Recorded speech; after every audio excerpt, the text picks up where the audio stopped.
Welcome back to the lab, welcome back to EE for everyone. I always love when we kick off a new project, and today is no exception. Today we're talking about lithium polymer or LiPo batteries. I'll admit that what I'm saying will apply to most lithium battery chemistries, though we are laser focused on lithium polymer for today's discussion. Basically, we're talking about how to charge them, store them, and basically how to not burn your house down.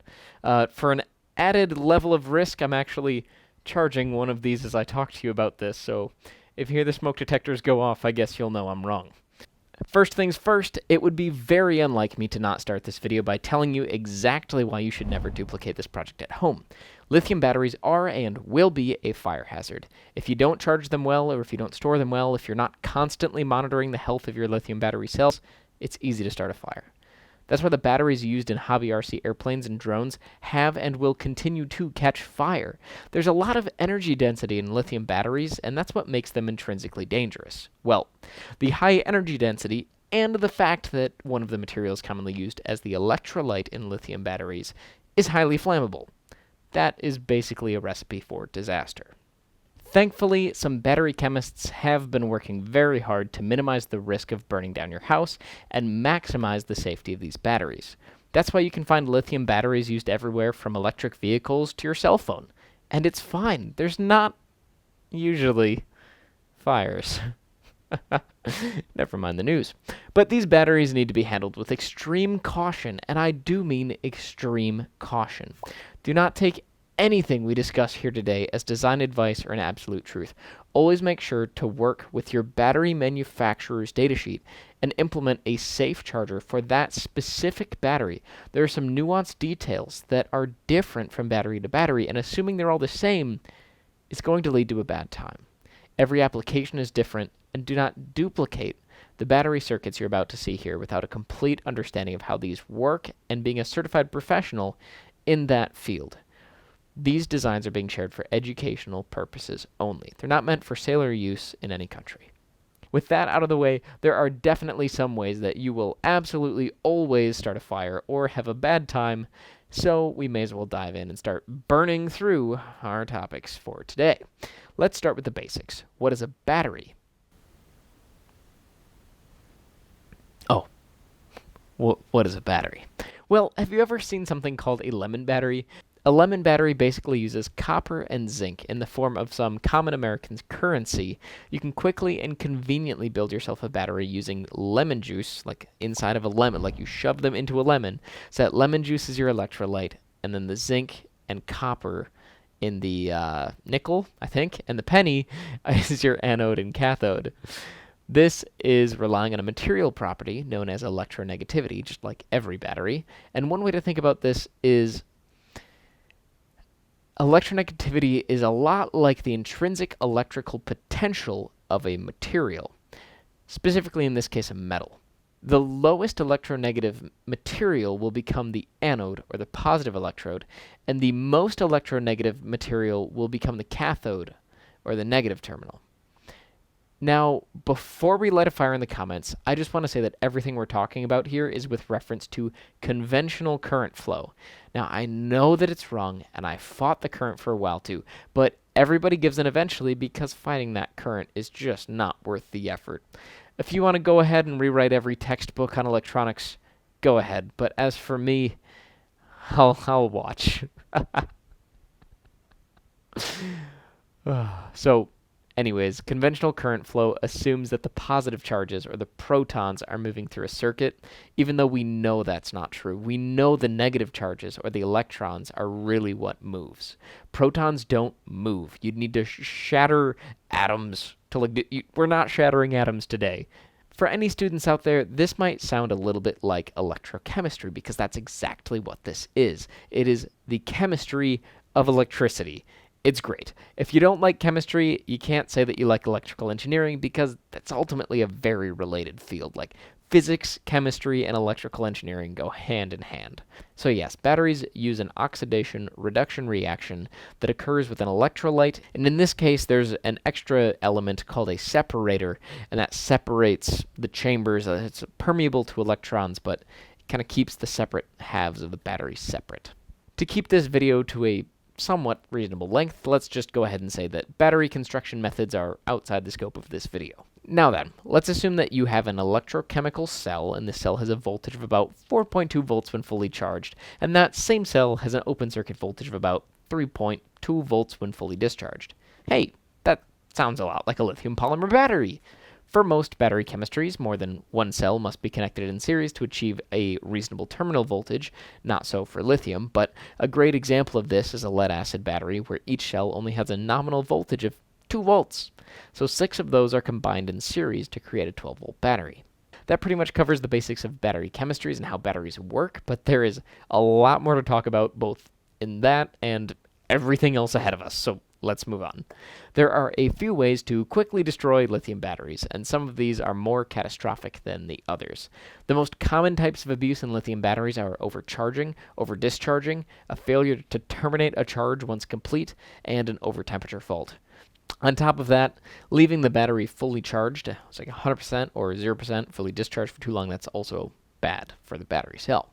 The most catastrophic of these failures is a failure to terminate the charge of a LiPo battery or an overcharging event.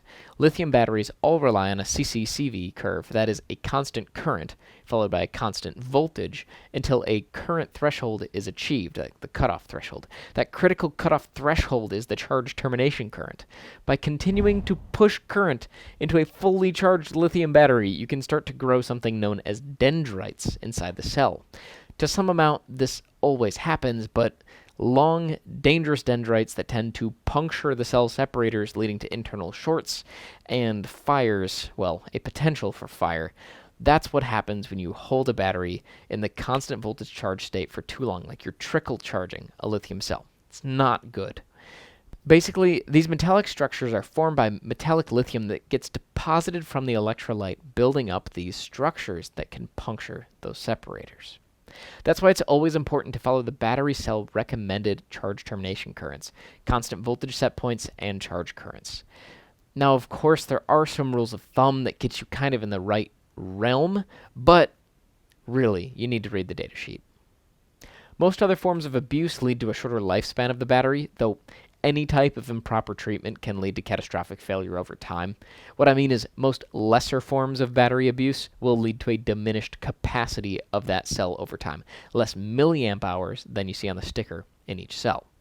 That's why most people who know something about battery chemistry generally recommend that you don't leave your cell phone sitting at 100% while charging overnight for many hours at a time.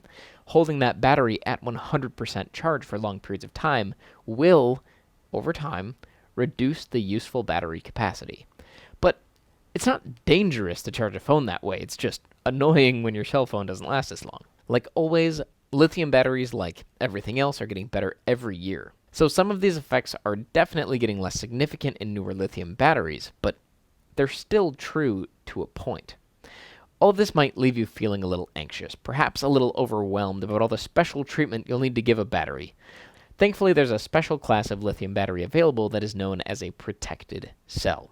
These batteries have temperature and overcurrent protection built in. Some even have overcharging protection built in that'll internally disconnect the battery cell from the anode or cathode from the terminals if you start to abuse or misuse the cell.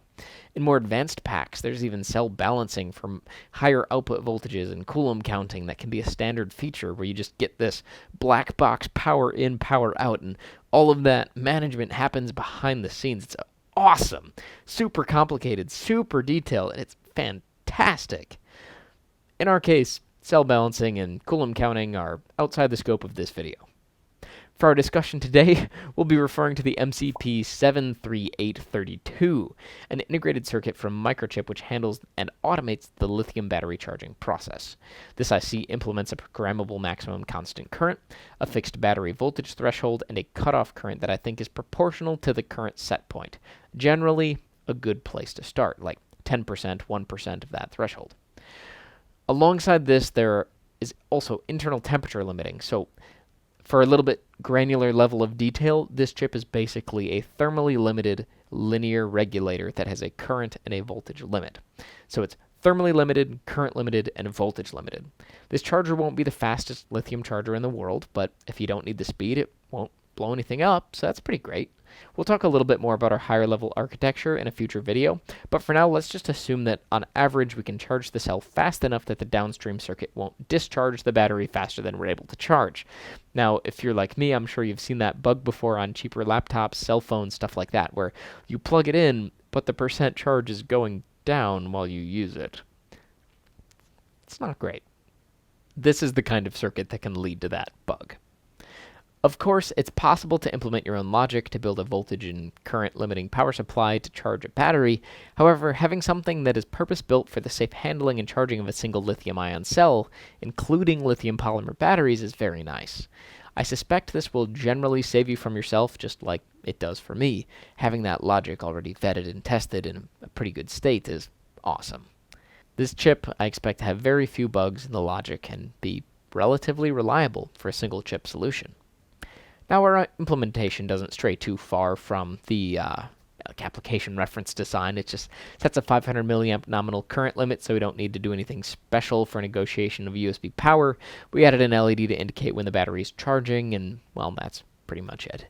This simple circuit doesn't provide anything like overcurrent protection, and if there's a fault inside of this charger, I'm sure it's still possible to have a short somewhere and damage a battery, but that's why we say that this thing is meant to work with a protected lithium cell. It's not meant to be perfect or fault tolerant, but you put a couple things in the chain, like a circuit in the battery meant to protect the battery and a charger that's not meant to abuse it. Now, if one of those two systems fails, you still have a safe system. Now, I think this was an awesome walkthrough, some basics of battery charging and lithium batteries and batteries in general, and I hope that you agree. If you like this video and can't wait for more, let me know by hitting that like button, getting subscribed, or leaving a comment down below. I want to give a special thank you to our channel members on Patreon and YouTube. I really appreciate the extra step of supporting us directly. Coming up soon, we'll be discussing boost converters and testing our battery circuit. I can't wait. Most of all, I hope that you learned something great today, and I hope to see you again soon. So thanks for watching EE for everyone, and thank you for staying till the end. Bye!